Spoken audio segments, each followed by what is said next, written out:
There's been so many great books about Yiddish artistry, Yiddish theater, Yiddish creative lives released in the past year. And one of my favorites is this book to my left, Women on the Yiddish Stage, edited by Elisa Quint and Miriam Chaya Siegel. And it's filled with essays about these very inspiring, creative, inspirational, artistic women who created in Yiddish, whether as actors, as writers, as directors, as producers, as dancers, as singers, as radio personalities. And I have an essay in here about Miriam Kressyn, who is a one-of-a-kind Yiddish theater historian. She was a beautiful singer on Second Avenue. She translated all the hit parade songs from English into Yiddish, and she was on the radio for over 50 years for Maxwell House Coffee. So I'm really excited to share my essay from this book with you. The first time I walked into Miriam Kressyn's one-bedroom apartment overlooking Washington Square Park, I had only been in New York a few months. To me, it looked as if she had just stepped out for a minute. A thick Yiddish encyclopedic dictionary lay open on a Bible stand on her coffee table. Hundreds of her unpublished scripts crammed into her bookshelves, beside well-worn annotated copies of Zalman Zilbersvag's reference books on Yiddish theater artists. A Yiddish typewriter sat on the kitchen table out of its case, ready for use. Reel-to-reel tape recordings of her programs littered her desk, with one wound around a Wallensack machine, its fat buttons begging to be pressed. Her paintings decorated the wall, interspersed with photographs of Miriam alongside celebrities, as well as dozens of pictures of her with her husband, sisters, nieces, and nephews. Her silk bathrobe hung on the back of the bathroom door, and heavy wooden hangers carved with her monogram filled the hall closet. She might just be on the way home from recording her weekly summary of the news in Yiddish on WEVD, one of her last gigs in a storied radio and theatrical career that began in the 1920s and ended in the 1990s. When I first visited her apartment, in fact, she had been dead for almost a year. Her widower, the legendary tenor and president of the Hebrew Actors Union, Seymour Rexite, lived there alone. Not long after my arrival, however, I heard her confident voice emerge loud and clear from the Wallensack machine, instructing me on the music of Sholem Secunda, the Jewish roots of Hollywood and Tin Pan Alley, and the art theater of Maurice Schwartz. When she wasn't teaching the history of the American theater on tape, she sang it together with Seymour, expertly translating the lyrics of musicals by Irving Caesar, Leonard Bernstein, Jerome Kern, Richard Rodgers, and Oscar Hammerstein into Yiddish. An actress, writer, translator, radio host, college instructor, and theater historian, Miriam Kressyn became part of an extraordinary group including American Yiddish actresses such as Bessie Tomaszewski, Celia Adler, and Molly Picon, all of whom wore many cultural and artistic hats throughout their long careers. In addition to playing starring roles, these artists wrote their own material, including plays, lyrics, and translations of classic works. At the time I encountered Kressyn's archive, I had also been meeting weekly with my great mentor and friend Luba Caddison, an actress, writer, translator, and last surviving member of the Vilna troupe. Fluent in 4 languages and very well read, Luba had only 2 years of formal schooling, yet she struck me, a recent college graduate, as one of the most compellingly educated people I'd ever met. Kressyn was a historian of the Yiddish theater as well as a participant in it, whose ideas on the influence of Yiddish theater on the American musical were a revelation to me. Her fluency in English and Yiddish, among other languages, coupled with her intellectual curiosity, led her to become an important popularizer of American culture to her Yiddish listening audience, and an important early documentarian and historian of the Yiddish theater. As a radio host, Miriam spoke to her listeners as someone who was just like them, an immigrant housewife looking how best to adapt to her American life while honoring her Jewishness. She was an educated Yiddish speaker from a traditionally Jewish home with an American high school degree, equally as comfortable in both Jewish and American culture, and a person her audiences could trust and admire. Through the commercials she wrote, she introduced her fellow homemakers to products that made their life easier. But more importantly to her, she offered her listeners information on American culture through a language and a frame of reference they could understand. The youngest of 7 children born to religious parents in Białystok, Poland in 1910, Miriam grew up in a small town called Orla. She studied at a secular Yiddish school. As a child, she memorized poetry by Avram Raisin and sang songs by Mordechai Gebirtig. Her passionate political beliefs led to her family immigrating to America, however. At 12 years old, she joined a socialist youth organization, the Jugendbund, meeting with its members deep in the forest. Her fellow socialists viewed her parents as capitalists because they accepted money from relatives in America, even though they were too poor to buy her the doll she coveted in a toy store window. In order to prove her loyalty to the group, Miriam agreed to smuggle contraband Bundes pamphlets from Bialystok to Orla. A policeman searched and arrested her on her walk home. Her father bailed her out and immediately began making plans to emigrate, knowing the arrest would make her a continued target of the local police. After a harrowing crossing in steerage class in the fall of 1923, the Kressons arrived at Ellis Island, where officials separated Miriam and her father and mother for 3 days before her sisters and brothers-in-law arrived to bring them to Boston. As a 13-year-old girl, she felt humiliated to find herself placed in a kindergarten classroom because she spoke no English. A half-year later, she moved on to the 8th grade and continued on to summer school, where a teacher noticed her beautiful singing voice. That teacher invited her to sing the Irish-American folk song Mother Machree as her first solo. Miriam translated the lyrics into Yiddish and sang it for her parents, asking them for permission to sing it at a school assembly. Her father had heard cantor Yossele Rosenblatt singing this very song and gave her his approval to sing in public, something many religious families did not allow. After being in America less than 2 years, Miriam won a prestigious nationwide singing competition, earning first place in the Atwater Kent Radio Scholarship. Her prize was free tuition to study opera at the New England Conservatory of Music, with her 3rd year to be spent studying in Italy. Miriam's brother-in-law, Max Berger, loved the theater and often invited visiting Yiddish companies over for lunch on Sundays when the Boston theaters were closed. One Sunday, Miriam, who had recently seen Joseph Rumshinsky's Yiddish musical, The Golden Bride, began singing the title song while putting her younger nieces and nephews to bed. The producer heard her and offered her a place in his chorus for $45 a week. Miriam's family laughed off Nathanson's invitation and thought no more of it. But Miriam showed up to rehearsal the next day to audition in her long skirt. Blushing at the sight of so many chorus girls in leotards, she sang Ave Maria for the musical director who hired her that day. While at rehearsals, she told her parents she stayed late at school studying. As the opening performance neared, she knew she had to confess the truth because there was no possible excuse as to why she would be out so late each night.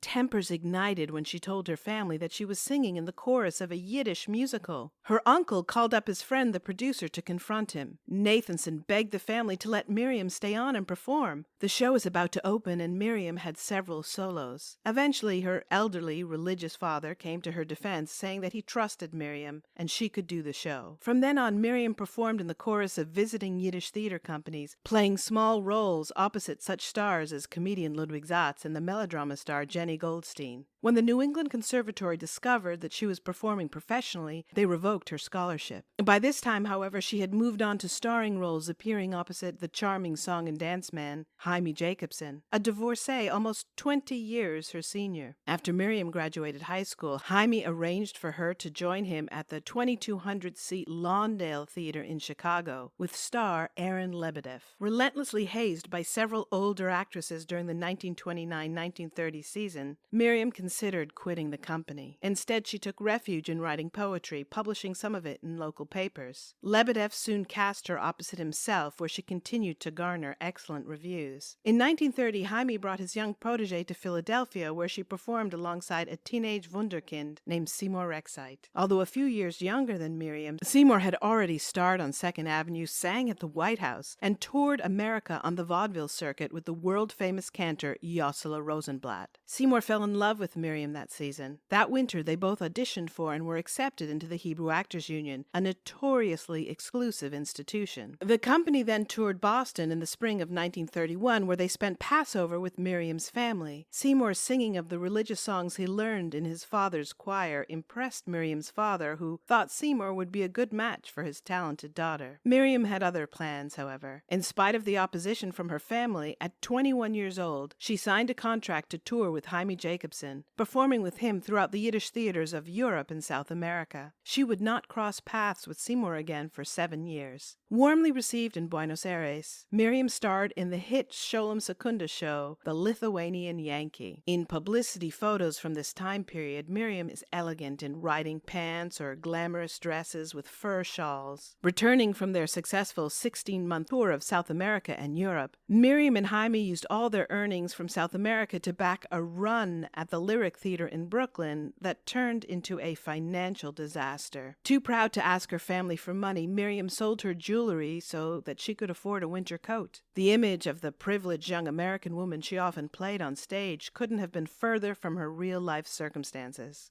Disappointed by their dismal box office, they left New York for a more successful run in Boston, where they married in 1933. Together, they continued to perform in the Yiddish theaters of Belgium, Poland, Lithuania, France, England, Argentina, Brazil, and Uruguay, which were more financially lucrative for them.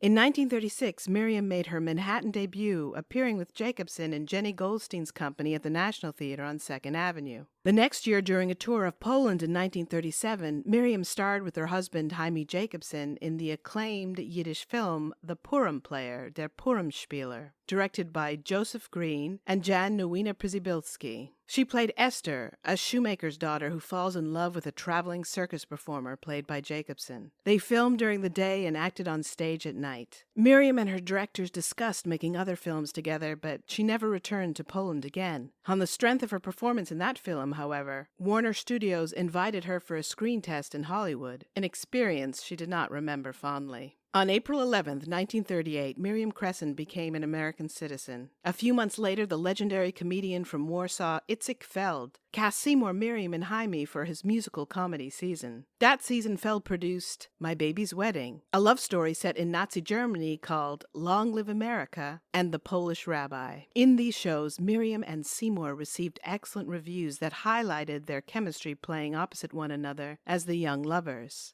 The next season, Miriam and Jaime were invited to South Africa for $500 a week. They were only there a short time before World War II interrupted their tour. They returned to New York with their marriage at its breaking point. That season, Miriam accepted a job on her own with the Yiddish Art Theater director Maurice Schwartz to star in his adaptation of Sholem Asch's novel Der Tehillim Yid, known in English as Salvation, where Miriam played a young woman in love with a nobleman in the Hasidic community of 19th century Poland. Schwartz then cast her as Bela, a political revolutionary and daughter of religious parents in If I Were a Rothschild. Schwartz adapted the script from the Sholem Aleichem short story of the same name, and it was the first musical comedy his company had produced in 15 years. The production opened with a poor Hebrew teacher dreaming of all the good he would do in the world if only he were a wealthy Rothschild, and then presented his dream, which brings together the nations of the world in search of peace and prosperity, including a discussion of anti-Semitism with President Roosevelt. Although the play was not a success, Miriam received praise for her singing and treasured the opportunity to work with Schwartz's highly esteemed company. She never appeared on stage with Jaime Jacobson again, and eventually they divorced. In 1943, Seymour and Miriam married in New Jersey between the matinee and evening performance of yet another Itzik Feld musical. After their marriage, they lived together in a studio apartment on Minetta Lane in the West Village neighborhood of New York City. As Seymour and Miriam pursued their careers on the Yiddish stage, radio programming gained unprecedented cultural and commercial currency in the United States. In the early days of American radio, dozens of languages filled the American airwaves, with at least 25% of licensed stations offering content in languages other than English, ranging from French and German to numerous Native American and Indian tongues. In part because it drew from the vast talent of the Yiddish stage, Yiddish language radio programs became among the most prolific, diverse, and inventive content on air. From 1927 to 1933, WABC broadcast Yiddish shows across the United States. By the 1930s, more than 50 radio stations offered Yiddish programming across the country, with 23 of them in New York City alone. What's more, the Jewish presence on the American airwaves went beyond Yiddish language radio. In 1929, one of the first hit shows on English-language American radio featured Gertrude Berg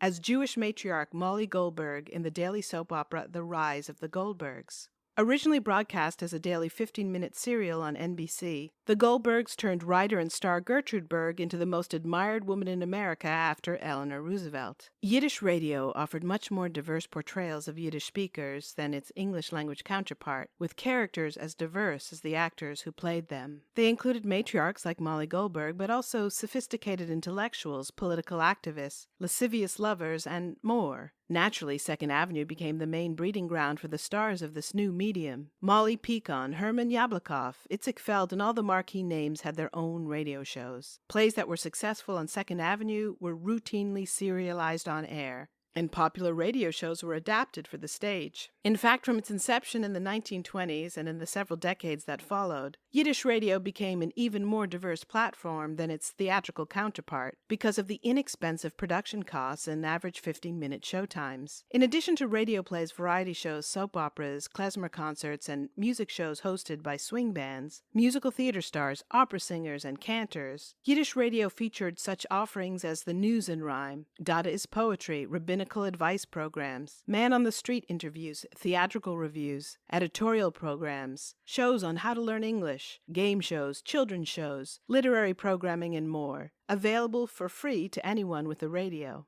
By the time Seymour married Miriam, he had already been a star on the Yiddish radio for 15 years. He first appeared on composer Sholem Sekunda's children's program, Feather Sholem Shaw, Uncle Sholem's Show, in 1927 on WLTH. By 1933, he sang in Yiddish on 18 live radio shows a week, as well as appearing in a Yiddish musical on 2nd Avenue, and performing the midnight show in English at Billy Rose's Casino di Paris on 54th Street, with a bevy of barely dressed Ziegfeld Folly dancers behind him. One of his most prominent on-air gigs was the Maxwell House Coffee Hour, an hour-long show broadcast from Carnegie Hall on WHN, which starred Molly Pecan and featured Seymour singing English songs in Yiddish translation backed by a full orchestra. Maxwell House Coffee had been advertising on the radio since 1926 and sponsored the most popular English-language broadcasts of the era, beginning with Maxwell House Showboat, based on the Jerome Kern musical. By 1937, the Maxwell House Coffee Hour, a top-notch variety show, starred Judy Garland, Mickey Rooney, Spencer Tracy, and Fanny Bryce. Maxwell House Coffee became associated with Yiddish entertainment when an enterprising advertising agent named Joseph Jacobs convinced the company to go after a Jewish audience with a clever plan. In 1923, Jacobs hired a Lower East Side rabbi to declare Maxwell House Coffee kosher for Passover, a fact he then advertised in the Forwards newspaper. Maxwell House then released a free Haggadah for Passover that is still available today. After the success of the English-language Coffee Hour, Jacobs persuaded Maxwell House to sponsor a similar show in Yiddish starring Molly Pecan. By 1940, Miriam began writing new Yiddish lyrics for Seymour to sing on the Maxwell House Coffee Hour each week. One of the first songs that Miriam translated for Seymour became My Blue Heaven, which she translated as Mein Gan Eden, My Garden of Eden. After their marriage, Seymour quickly got to work arranging radio opportunities for his ambitious wife. When Pecan left the Maxwell House program, Seymour convinced its director to bring a version of the show over to WEVD, written by Miriam and starring the newly married duo.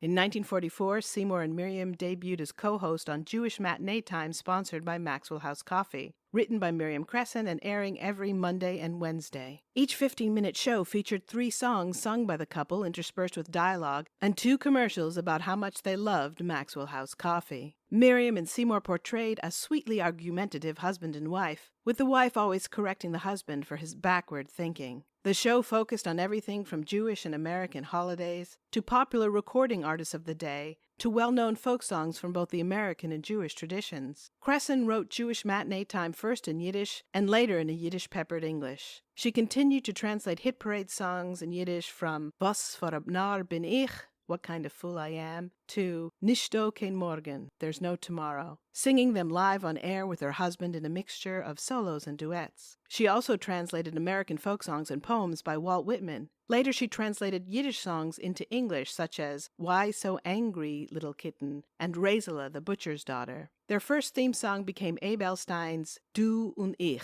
echoing Meredith Willson's theme song for the Maxwell House Coffee Hour in English, You and I. An admirer of Wilson, Miriam would also translate the songs of his 1957 Broadway musical The Music Man into Yiddish. And so began Miriam and Seymour's nearly 50-year collaboration with WEVD and Maxwell House Coffee. Later, for 4 years in the 1950s, they hosted a live weekly television show on Channel 13, also called Jewish Matinee Time, sponsored by Coca-Cola. Their pairing as a husband and wife duo on air was not unusual at the time. In the 1940s, mainstream radio in English included several real-life couples performing together on air. Jim and Marion Jordan played Fibber McGee and Molly. Movie star Alice Faye and her husband, bandleader Phil Harris, had a show on NBC. Fred Allen and his wife, Portland Hoffa, had an almost 20-year run with The Fred Allen Show, and most famously, married couple George Burns and Gracie Allen starred together on radio before they turned to television. Unlike Miriam and Seymour's broadcasts for Maxwell House, none of these programs continued beyond the 1950s. Miriam, Kressyn, and Seymour Rexite's 15-minute program sponsored by Maxwell House on WEVD, debuting in 1944 and continuing on until the early 90s, remains one of the longest-running radio shows with the same cast, sponsor, and network in the history of American radio in any language.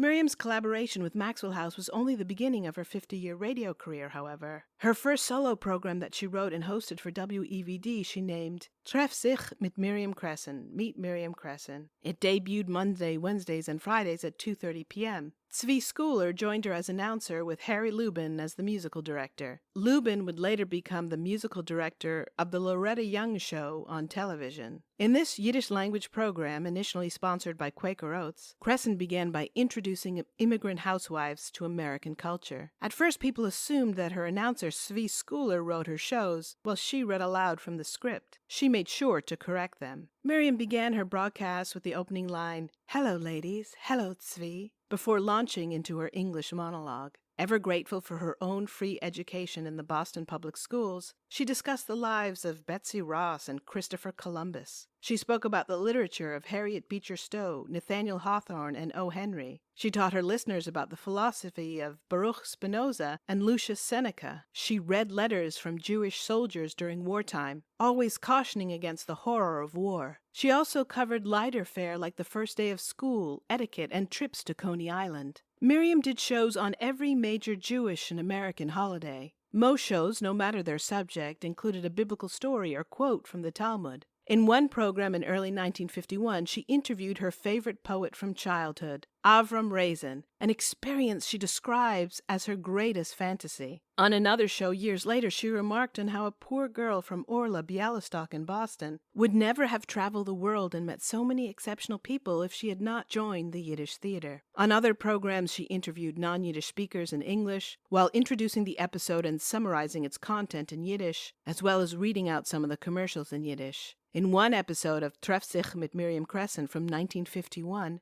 Miriam spoke with actress Marion Marshall, who was promoting the film That's My Boy, followed by a conversation in Yiddish about the word duchen, the performance of a priestly blessing, in a segment entitled Professor Kressyn's Class on Jewish Knowledge, interspersed with Campbell's Soup commercials in Yiddish, and ending with a second English-language interview, this time with Jerry Lewis and Dean Martin. Miriam eventually became a college instructor teaching Yiddish theater at Queens College in the 1970s and 80s. Smartly attired and tailored dresses over crinoline slips, a thin belt at her narrow waist, her thick dark hair curled under a hat and wearing high heels, Miriam often brought her radio equipment out on the street. She interviewed women at the supermarket, Israeli sailors on the dock, and even visited the circus. In one episode of Treff sich mit Miriam Kressyn, introduced in Yiddish, she spoke with the famous clown Lou Jacobs in English, chatted with an elephant, and interviewed the acrobats using the Spanish she had learned during her years touring South America. The Yiddish commercials in this broadcast were for Campbell's Soup and Franco-American spaghetti. Miriam became so associated with Campbell's Soup that Jewish housewives requested Miriam Kressyn soup at the grocery store. These mainstream commercial sponsors of her broadcasts also helped Miriam's audience assimilate into American life by knowing which products to buy. Much like the advertising in Yiddish newspapers, Yiddish radio introduced its audiences, in particular women,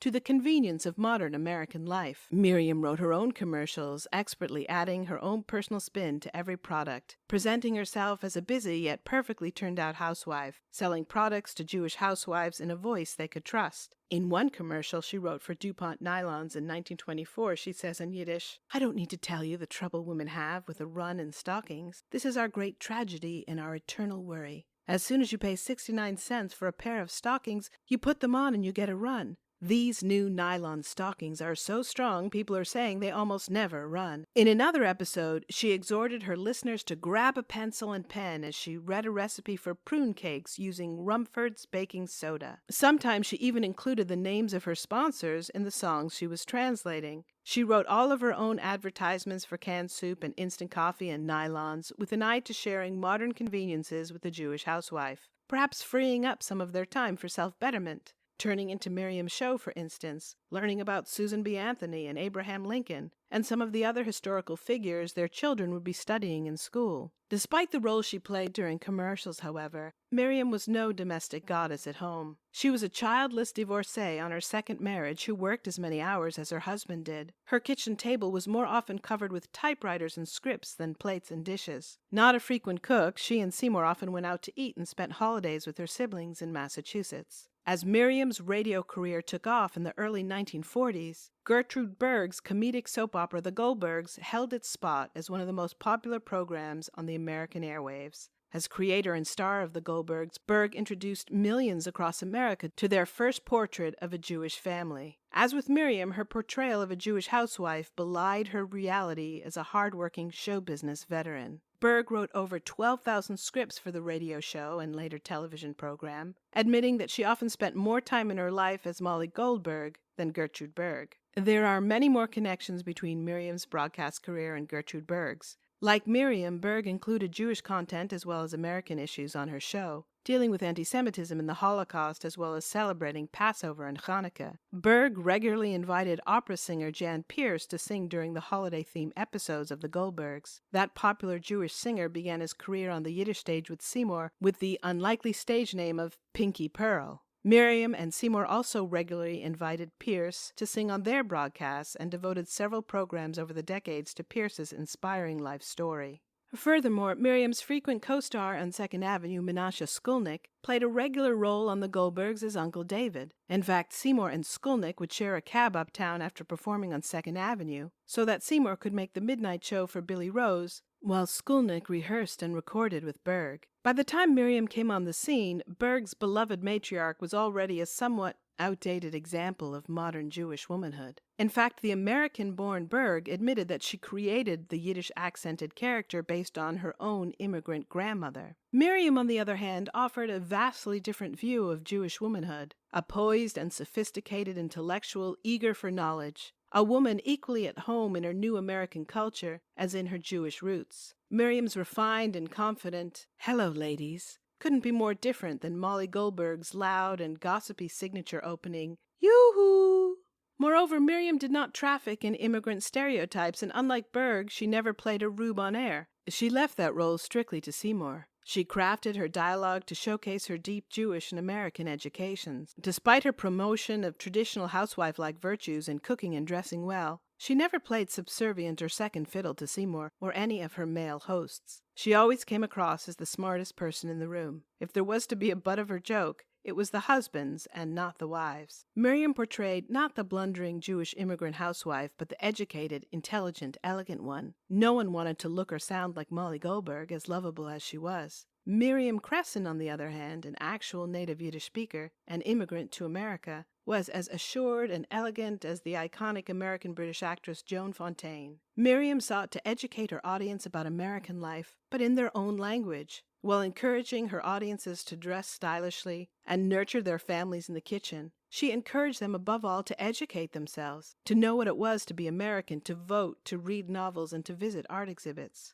Although a sign of upward mobility, staying at home and taking care of children instead of working at a factory could be a prison of a different sort for some women, especially if they didn't speak English. Miriam's program offered them a glimpse into American life that they could understand. All they had to do was turn on the radio, and Miriam would share with them whatever she knew. Her listeners could bake the cake whose recipe she read on air, while learning about philosophy in their own native language. They might not have traveled the world, but in Miriam, they knew someone who had. Miriam smoothed her listeners' gaps in education so they wouldn't make the same mistakes Molly Goldberg did when mixing up American language and customs. In short, Miriam's earliest broadcast in Yiddish became a program that the character of Molly Goldberg, as a Yiddish-speaking housewife, would likely have listened to and appreciated.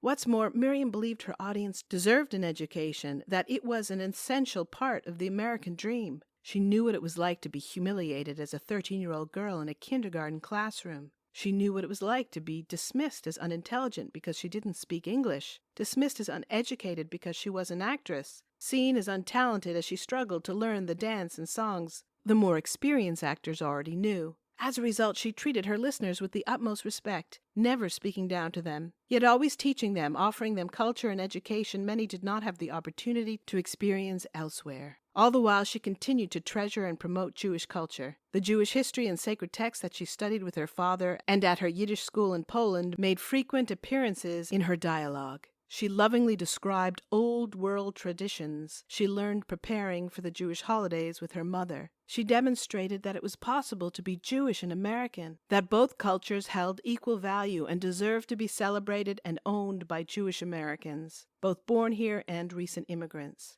She offered her listeners a way to be Jewish and American, to be educated and Hamish, to explore and embrace American culture while owning and appreciating their Jewishness as well. In addition to airing her signature shows, WEVD started sending their popular news star out on the field as a reporter. Most famously, on December 27, 1947, WEVD dispatched Miriam to report on the UN vote to recognize the State of Israel. After breathlessly counting the votes as they came in, Miriam then interviewed delegates on the floor of the UN, including Zionist leader Abba Hillel Silver and Rabbi Zev Gold, a signatory on Israel's Declaration of Independence. The next year, that historic broadcast became a 3-disc album, A Nation is Born, released by Banner Records. From then on, she changed her opener on Treff sich mit Miriam Kressyn to Hello and Shalom, everybody. Miriam continued to act on stage throughout her radio career. In the late 1940s, when Yiddish theater was declining, Miriam sought out challenging roles in the theater in addition to her radio work. Perhaps her greatest dramatic success during this time was in the title role of the Polish drama Anna Lukasta, which opened in Brooklyn in 1948 in a new Yiddish translation by Isidor Lesch. She played the prostitute Anna in the drama by Philip Jordan, which had been a hit on Broadway with an all-black cast led by Hilda Sims and Canada Lee. That Broadway cast came to see the Yiddish version of the play at the Parkway Theater in Brooklyn.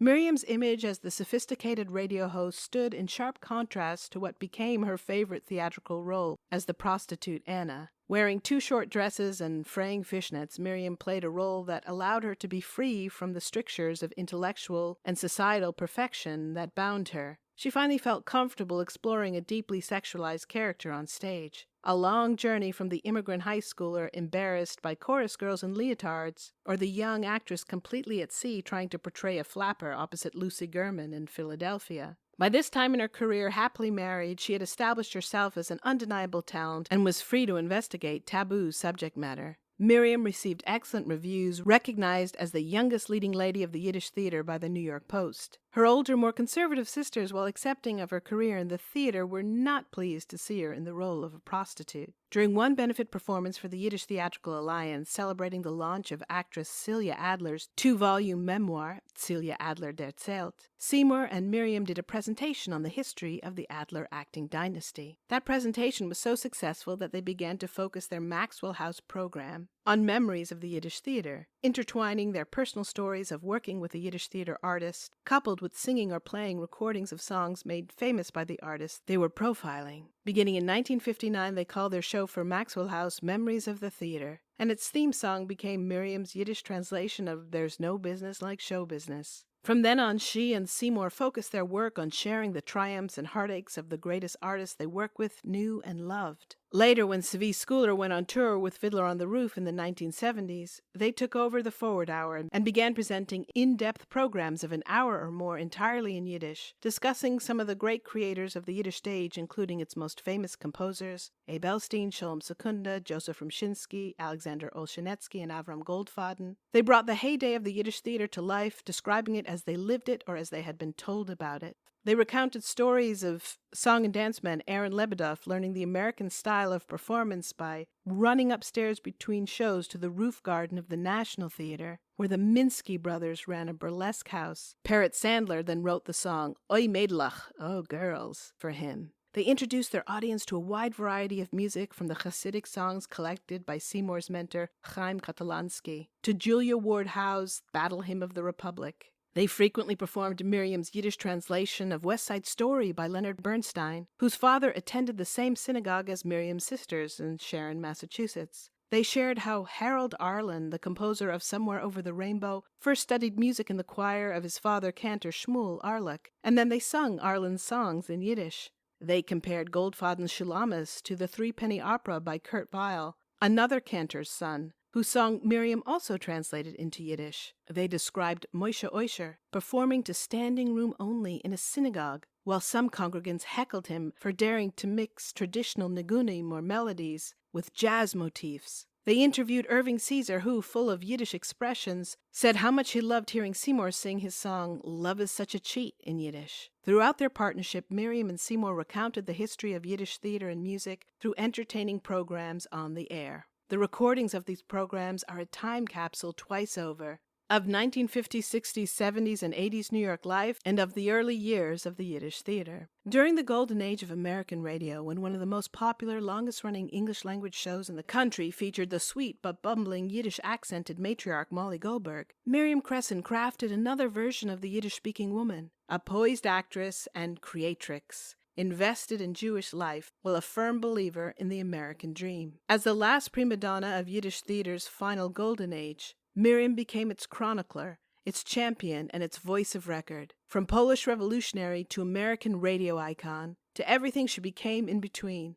Television host, Yiddish theater star, translator, historian, playwright, Yiddish instructor at Queens College, she had an incredibly unique, varied, and prolific 20th century artistic career. Although I never met her, Miriam's spirit lived on in her home, a domestic space forever disrupted by her creative work and its tools, her paintings on the wall, her scripts on the bookcases, her typewriters and open dictionaries, her costumes in the closet. She played a housewife on air, a role that was the creation of an actress writing her scripts in bed, at home in her West Village apartment, surrounded by the ever-expanding chaos of her own artistic archive. Her legacy is not only the work she left behind, but the story of her life, the realization of her American dream as an actress adept at performing classic female archetypes, often ones she wrote herself, a brilliant creatrix, constantly creating on stage and off. This is Carrot O'Brien. You're listening to Miriam Kressyn, from Polish revolutionary to American radio icon.